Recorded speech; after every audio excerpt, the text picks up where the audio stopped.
As you probably know, me and Eddie have entered our first powerlifting competition and it's just 4 weeks away. Yeah, we're super excited and today's our final gym session of the week and we're going to give you a little insight to what's going down in the Train Adby gym. Cheers, let's roll. Who got the power? So we're just warming up now. Before we're going to get into our training session. It's early morning, so a good warm up is required. We squat, the second exercise will be bench press and the third exercise will be deadlift. So there are your 3 main exercises. You'll get 3 attempts on each lift.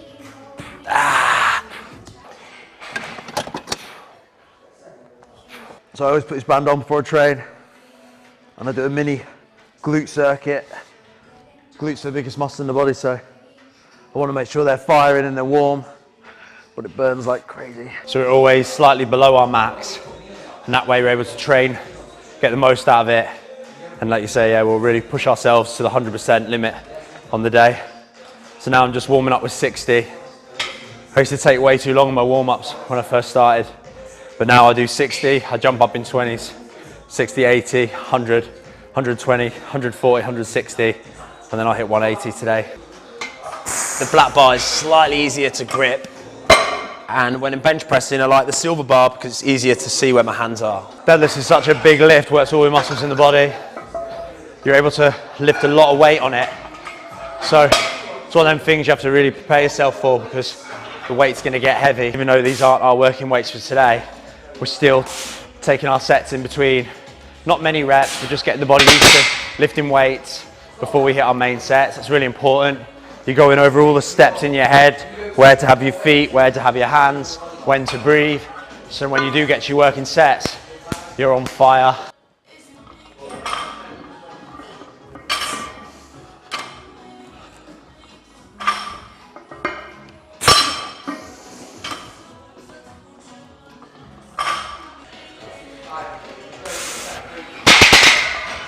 Woo! So, a few essentials when I'm bench pressing. The first one is liquid chalk from My Protein. It's great to improve your grip strength, which is important on any lift, especially your bench press. The second essential, when the weight gets heavy, oh, got 3 here, one's John's, are wrist straps. They're going to support my wrists when I'm bench pressing, so I'm going to get the weight up a little bit more. And today I'm excited to use Mark Bell's slingshot, red and blue. I think he did that for me and John. I'll give you a little insight to what it is and why I'm using it. You know you mean business when you're using one of these bad boys. So basically, I'm going to wear it while I bench. It's going to allow me to lift a little bit more weight than I normally could do. The slingshot, the idea is in the name. It's going to help. Not anything on the way down, it's going to feel really restricted with the elastic, and then as I push up, I'm going to get a slight sling. Not too much, so you don't definitely, when using one of these, don't want to be slapping on serious weight. It's only meant to be like a 5 or 10% increase, all right? We'll show you how this works today, all right? Ooh, yeah.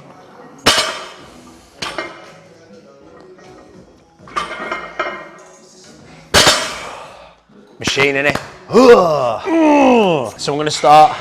I'm going to hit a warm-up set of 4 reps. I'm going to keep ramping it until the set feels like a 9 out of 10. You want to wear it just above the elbows. As you can see, I'm going to be in this position. I'm going to be bringing it right down towards the chest and then fire it all the way back. The difference between the red and the blue, the red is designed for heavier loads. So I'm going to warm up with this one.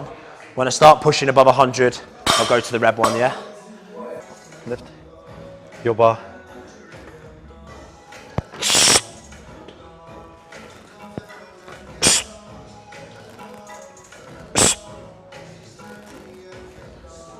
Woo! 140.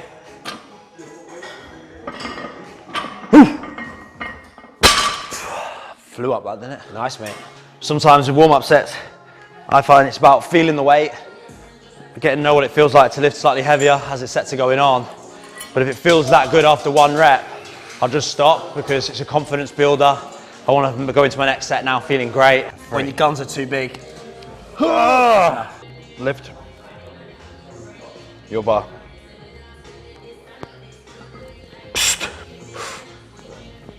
Nice.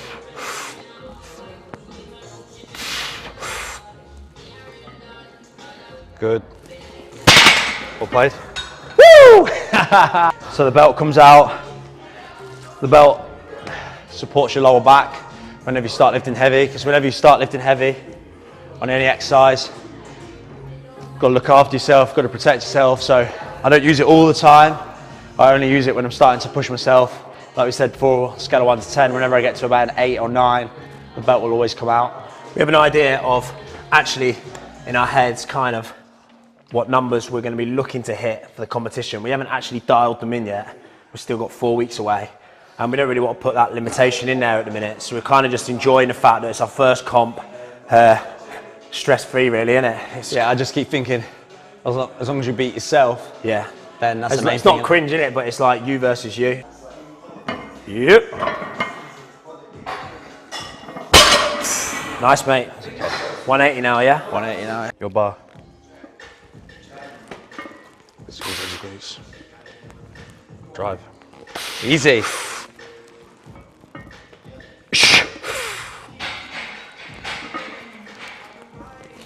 Not bad.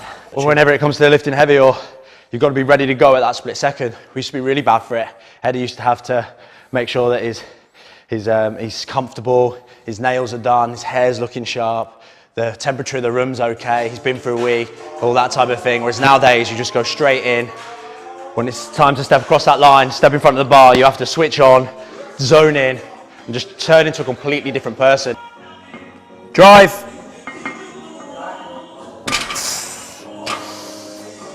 Push.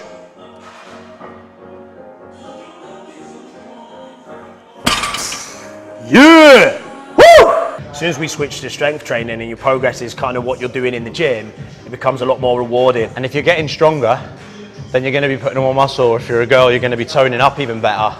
And if your diet's pretty decent anyway from the gym, you're going to get the results you were looking for and more, because you're able to experience what it's like to get psyched up for a lift, do things you've never done before. Whereas when you're always gauging your progress of how you look, and it's just unless you're a bodybuilder or unless you're fully committed, it's tough. So you're better off having a little bit more relaxed and focusing on what you're doing in the gym. Should never bench heavy without a spot.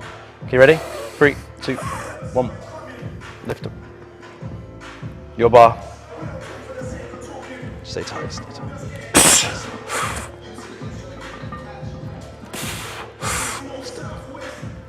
Nice, squeeze those glutes, drive. Hold. Yeah. Well played. Yeah.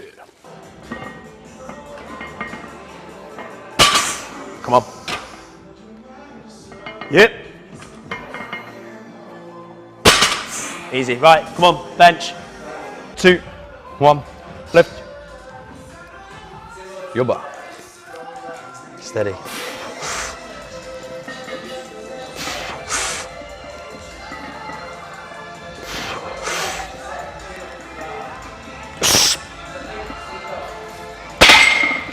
Oh yeah!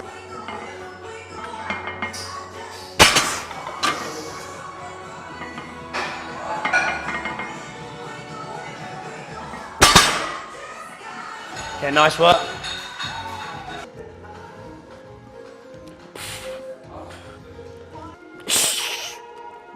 Yep. The last set, it was almost too far above your face, wasn't it? That was much better. So that's bench done. Now moving on to exercise 2, which are squats. One thing you've got to accept when you do powerlifting is You have to squat. you got wrist wraps, you might have squat shoes, you've got the belt, you've got chalk. You won't find a powerlifter that doesn't walk into a gym without his gym bag. It is a lot of accessories, but like we said at the start, when you start to lift heavy weights and things, you've got to protect yourself before you wreck yourself. Because my ankles collapse here because I'm flat-footed and I have one leg longer than the other, the bar used to be a bit like this. So I went to a foot specialist who played with my feet. He didn't really. So I have to put these in before I squat. And whenever I change trainers, I should really buy more insoles. Our physiques have transformed since we've started deadlifting and squatting more often and heavier weight. Back when we first started, we were only deadlifting, squatting like 60 kg. Now, I just need to say 180. Today is a light workout and I'll be doing 95 kg on my squats. But people think, oh, it's a lower body exercise. when you've got a squat on your back and it's carrying your whole body's having to carry it, the stronger your results are going to be. So as you can see, we're only going to do 2 lifts today. Eddie's probably going to do 3, but that's all you need when you get stronger.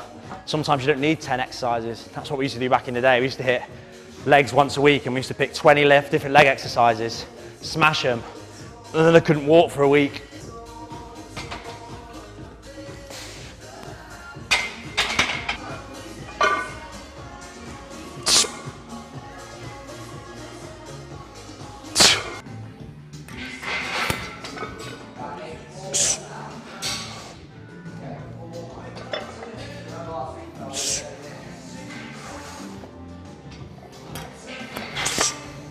Squat's one of the big lifts in the competition. So like I said before, this is going to help me hit the right level of depth required. There he is, Matty Yeoman. Hey!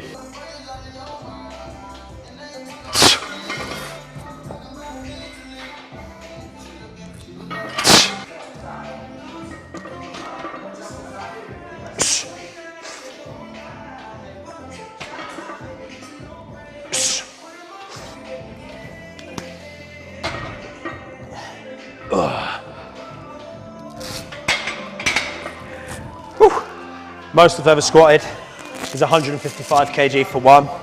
That was some time ago. I hit 140 for 3 a few weeks ago. One thing I found since lifting heavy and strength training and everything like that, so much relies on what you eat. Protein's a given, everyone should be eating enough protein. If you're not and you're training, then you're screwing up. But for us, it's a lot of carbs as well. So even like yesterday, sometimes it's rice, pasta, that type of thing, but I'm gonna hit my. Sometimes you've got to eat naughty carbs like ice cream, things like that, just to be able to get them in. Pizza.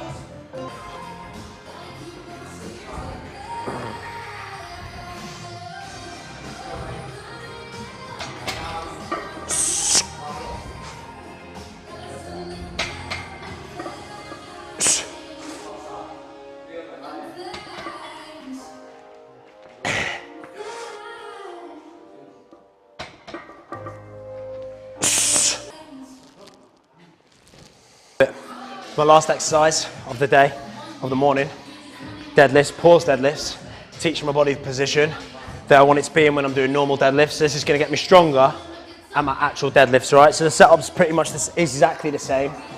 I'm going to come here, get into position, pull the bar just midway shins, and then whoosh. Lights up the hamstrings. Mad.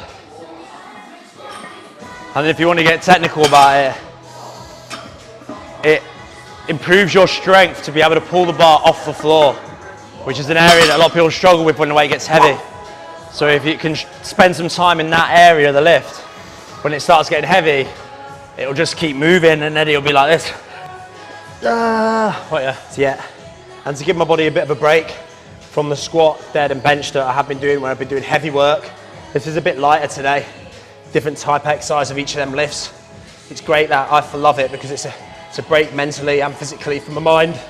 And because everyone thinks every time you go in the gym and you're strength training, you have to push it 10 out of 10 when it's not the reps just need to be lower. For us, sometimes you get caught overthinking about things like, should I do it? I'm not ready, I'm not this. And the only thing stopping you is yourself. You're the one putting in them barriers and putting in that fear, and really, the ones who don't care or the ones who go for it are the ones that really do succeed. This year's been massive for that, and I think it's just an age thing. As we've started getting older, we started realising that to the point now, whenever I speak to anybody or clients, or we're always quick to say, go for it, try it, do it. Whereas back in the day, it's always waste too much time. Definitely. And that's why we're lucky we got each other, because Eddie's a ringleader for that. He'll always be like, should we do this, should we do that? To be fair, I'm probably guilty of it, to be like, I always look at the cons, and really, doubt kills more dreams than failure ever will. And I think that's where it happens when we train our clients. They come to us because they want to get in shape or get fit, lose weight, or whatever their goals are. Their friends might be like, and it's the same for them. You're not going to do it, you can't do it, are you really going to do that? And then they come to us and we're like, yes, you can. It's a case of just doing it.